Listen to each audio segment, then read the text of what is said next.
வணக்கம், நான் தான் chef Dheena. Welcome back to chef Dheena's kitchen. நம்ம சேனலில் இன்றைக்கி சூப்பராக இந்த லஞ்சுக்கு உருண்டை குழம்பு, அதாவது பருப்பு உருண்டை குழம்பு எப்படி பண்ணுறது பார்க்க போகிறோம்.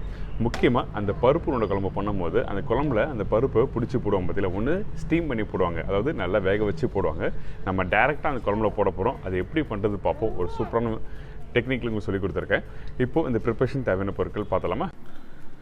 பருப்பு உருண்டை குழம்புக்கு தேவையான பொருட்கள்: கடலை பருப்பு 150 கிராம், கடுகு சிறிதளவு, சீரகம் சிறிதளவு, சோம்பு சிறிதளவு, வெந்தயம் சிறிதளவு, கருவேப்பிலை தேவையான அளவு, பூண்டு 20 நம்பர், சின்ன வெங்காயம் 20 நம்பர், பெரிய வெங்காயம் 1, தக்காளி 3, மஞ்சள்தூள் சிறிதளவு, குழம்புத்தூள் 2 ஸ்பூன், உப்பு தேவையான அளவு, தேங்காய் 2 பத்தை, கொத்தமல்லி தேவையான அளவு, நல்லெண்ணெய் 2 ஸ்பூன், புளி 1 லெமன் சைஸ்.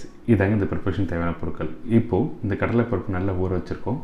ஊற வைக்கணும். ஒரு 2 மணி நேரம் நல்லா ஊற வச்ச பிறகு நல்லா ஸ்ட்ரெயின் பண்ணிவிட்டு இந்த மாதிரி அரைச்சி எடுத்துடணும். நீங்கள் அரைக்கும் போது கொஞ்சம் கூட தண்ணி சுத்தமாக ஆட் பண்ணக்கூடாது. அதே டைமில் நீங்கள் அரைக்கும் போது ஒரு 90% அளவுக்கு கொஞ்சம் லைட்டாக குறை அரைச்சி தான் உங்களுக்கு வந்து அந்த உருண்டை வந்து உங்களுக்கு கையில் பிடிக்க வரும். அதனால தான் 90% அளவுக்கு அரைக்கணும்னு சொல்கிறேன். இதுக்கப்புறம் நம்ம நார்மலாக வந்து அந்த பருப்பு உருண்டை என்ன பண்ணுவோம்னா, ஒன்று நல்லா ரவுண்டாக பிடிச்சிட்டு அதுக்கப்புறம் இட்லி சட்டியில் போட்டு வேக வச்சுட்டு குழம்புல போடுவாங்க. இன்றைக்கி நம்ம என்ன பண்ணுவோம்னா, டைரெக்டாக வந்து இந்த பருப்பு உருண்டையை கையில் பிடிச்சி நம்ம போட போகிறோம். அதுக்கு முன்னாடி வந்து இந்த மாதிரி தாளிப்பு, ஒரு நல்லெண்ணெய், அதுக்கப்புறம் கடுகு, சீரகம், சோம்பு, கருவேப்பிலை, காரத்துக்கு ஏற்ற மாதிரி பச்சை மிளகாய் வந்து நல்லா பொடிசாக கட் பண்ண பச்சை மிளகாவும், இதுக்கப்புறம் இந்த சின்ன வெங்காயமும் இதில் ஆட் பண்ண போகிறோம். இப்போ சின்ன வெங்காயம் ஆட் பண்ணியாச்சுல, இந்த சின்ன வெங்காயம் ஜஸ்ட் லைட்டாக 1/2 இல்லை 1/3 கட் பண்ணுங்கள். கட் பண்ணிவிட்டு ஜஸ்ட் ஒரு 2 செகண்ட் அளவுக்கு நீங்கள் லைட்டாக வதக்கிட்டு கொஞ்சம் பெருங்காயம், அதுக்கப்புறம் மஞ்சள்தூள் ஆட் பண்ணுறோம். பருப்பு வகைகள் வந்து நிறைய பேர் அதிகமாக சாப்பிட்டா உங்களுக்கு வந்து சம்டைம் டைஜஷன் ப்ராப்ளம்லாம் வரும்ல, அதெல்லாம் வராமல் இருக்கிறதுக்காக தான் பெருங்காயம் யூஸ் பண்ணுறோம். இதுக்கப்புறம் வந்து ஜஸ்ட் லைட்டாக அந்த மஞ்சள்தூள் உப்பெல்லாம் போட்டு லைட்டாக வதக்கிட்டு அதுக்கப்புறம் நம்ம அரைச்சி வச்சுருக்க இந்த கடலை பருப்பை வந்து இதில் போடுறோம். இந்த கடலை பருப்பு வந்து நீங்கள் வந்து ஸ்லோ ஃப்ளேம் வச்சுட்டு ஜஸ்ட் லைட்டாக 1 நிமிஷம் வந்து நீங்கள் லைட்டாக அப்படி வதக்கி எடுத்தால் போதும். அதிகமாக வதக்கணும்னா உங்களுக்கு என்னன்னா அந்த பருப்பு வந்து ட்ரை ஆகிடும். ஸோ அந்த ஈரப்பதத்தோட நீங்கள் என்ன பண்ணால் எடுத்து அழகாக ரவுண்டான பால் மாதிரி பிடிச்சி வச்சுன்னா உங்களுக்கு வந்து இந்த பருப்பு உருண்டை வந்து உடையாமல் அப்படியே டேரெக்டாக குழம்புல போடலாம். பார்த்தீங்களா, நான் சொன்ன மாதிரி கரெக்டாக ரெடி ஆகிடுச்சு. நீங்கள் பேனில் வந்து நீங்கள் ஒட்ட ஆரம்பிக்கும் அந்த டைமில் கரெக்டாக நீங்கள் ஆஃப் பண்ணணும். அதிகபட்சம் வந்து நான் சொன்ன டைமில் நீங்கள் கரெக்டாக நீங்கள் எடுத்தீங்களாவே போதும். இதுக்கப்புறம் கையில் பாருங்கள், எடுத்தால் நல்லா சாஃப்டாக உங்களுக்கு நல்லா கரெக்டாக இருக்கும். அதே டைமில் நீங்கள் இந்த பருப்பு உருண்டையை நீங்கள் பிடிக்கும்போது அழுத்தி பிடிக்கக்கூடாது. கொஞ்சம் லைட்டாக சாஃப்டாக நீங்கள் பிடிச்சா உங்களுக்கு வந்து அந்த குழம்புல போட்டு வேக வைக்கும்போது கரெக்டாக உங்களுக்கு வரும். இப்போது இந்த உருண்டை ரெடி ஆகிடுச்சு. இதுக்கப்புறம் குழம்பு தாளிக்க போகிறோம். இப்போ நல்லெண்ணெய் ஆட் பண்ணியிருக்கோம். அதுக்கப்புறம் கடுகு, சீரகம், கருவேப்பிலை, நல்ல பெரிய வெங்காயம் பிடிச்ச கட் பண்ணி வச்சுருக்க வெங்காயம் இதில் ஆட் பண்ணுறோம். இதுக்கப்புறம் சின்ன வெங்காயம் கொஞ்சம் ஆட் பண்ணுறோம். சின்ன வெங்காயம் வந்து நீங்கள் இதில் ஆட் பண்ணும்போது கொஞ்சம் முழுசாக இருந்தால் நல்லாயிருக்கும். ஸோ இதெல்லாம் ஒன்றா போட்டு ரைட்டாக நீங்கள் எப்படி வீட்டில் குழம்புக்கு தாளிப்பீங்களோ அதே மாதிரி தாளிச்சிடுறோம்.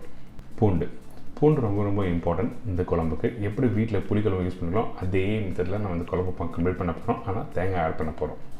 புளிக்குழம்புல வந்து தேங்காய் ஆட் பண்ணக்கூடாது. இது வந்து வறுத்த குழம்பு இந்த மாதிரி ப்ரிப்ரேஷனில் பண்ணும்போது தேங்காய் சில பேர் வறுத்து போடுவாங்க, சில பேர் வந்து தேங்காய் அரைச்சி ஊற்றுவாங்க. ஸோ இந்த மாதிரி எல்லாம் இருக்குது ப்ரிப்ரேஷன் பண்ணும்போது. ஆனால் இந்த ப்ரிப்ரேஷன் வந்து புளிக்குழம்பு பண்ணுற மாதிரியே போவோம். அதே டைமில் ஃபைனலாக தேங்காய் ஆட் பண்ணுவோம். இப்போ தக்காளி கொஞ்சம் லைட்டாக ஆட் பண்ணிவிட்டு இந்த வெங்காயம், தக்காளி, இந்த பூண்டு எல்லாத்தையும் ஒன்றா சொத்தை பண்ணிட்டு இதுக்கப்புறம் மஞ்சள்தூள், குழம்புத்தூள். இந்த குழம்புத்தூள் தான் யூஸ் பண்ணியிருக்கோம். நார்மலாக மிளகாய் பவுடர், தனியா பவுடர், மஞ்சள்தூள் வந்து நம்ம நிறைய ப்ரிப்பரேஷன் யூஸ் பண்ணியிருப்போம். ஆனால் இந்த மாதிரி ப்ரிப்பரேஷன் குழம்புத்தூள் யூஸ் பண்ணால் நல்லாயிருக்கும். இப்போ இந்த குழம்புத்தூள் எப்படி பண்ணுறது சொல்லி நம்ம பாக்ஸில் கீழே கொடுத்துருக்கேன். இதுக்கு பிறகு இந்த மசாலாவை 2 நிமிஷம் நல்லா வதக்கிடுங்க. கொஞ்சம் தண்ணி ஆட் பண்ணிட்டு கொதிக்க வேணும். உப்பு தேவையான அளவு, கொத்தமல்லி.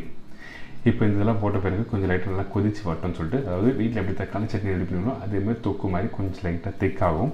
அதுக்கு பிறகு நம்ம கரைச்சி வச்சிருக்க புளி ஆட் பண்ணுறோம். இந்த புளி வந்து நான் ஆட் பண்ணுறது வந்து கருப்புளி ஆட் பண்ணுறோம், அதாவது பழைய புளி. நீங்கள் வீட்டில் எந்த புளி இருக்கோ அதுக்கேற்ற மாதிரி நீங்கள் யூஸ் பண்ணலாம். கருப்புளி வந்து என்னோடய ஊர்லேருந்து எடுத்துகிட்டு வந்த புளி. ஸோ அதனால் வந்து நான் கருப்புளி யூஸ் பண்ணுறேன். டேஸ்டெல்லாம் ஒரே மாதிரி தான் இருக்கும். இதுக்கப்புறம் தண்ணி ஆட் பண்ணிட்டு நல்லா அந்த பச்சை வாசனை போகிற அளவுக்கு நல்லா குக் பண்ணணும். அந்த பச்சை வாசனை கொஞ்சம் லைட்டாக குக் பண்ணி முடிச்ச பிறகு நம்ம என்ன பண்ணால் அந்த குழம்பு வந்து கொஞ்சம் லைட்டாக திக்காகும். அந்த டைமில் தேங்காய் பால் தான் ஆட் பண்ணுறோம். தேங்காய் பேஸ்ட் ஆட் பண்ணுறது ஏங்கிட்டுனா தேங்காய் பேஸ்ட் நீங்கள் ஆட் பண்ணி உங்களுக்கு வந்து கிரேவி வந்து திக்காகிடும். ஸோ அதனால் தேங்காய் பால் ஆட் பண்ணால் தான் உங்களுக்கு வந்து அந்த பருப்பு உருண்டை வந்து இப்போ இதில் ஆட் பண்ணுவோம்ல கொஞ்சம் லைட்டாக தின்னாக இருந்தால் அந்த கிரேவி குக் பண்ண அந்த பருப்பு உருண்டையில் வந்து அந்த கிரேவியோட அந்த குழம்பு சாறு இறங்கும். அதனால் வந்து நம்ம கிரேவியை திக் ஆகக்கூடாது.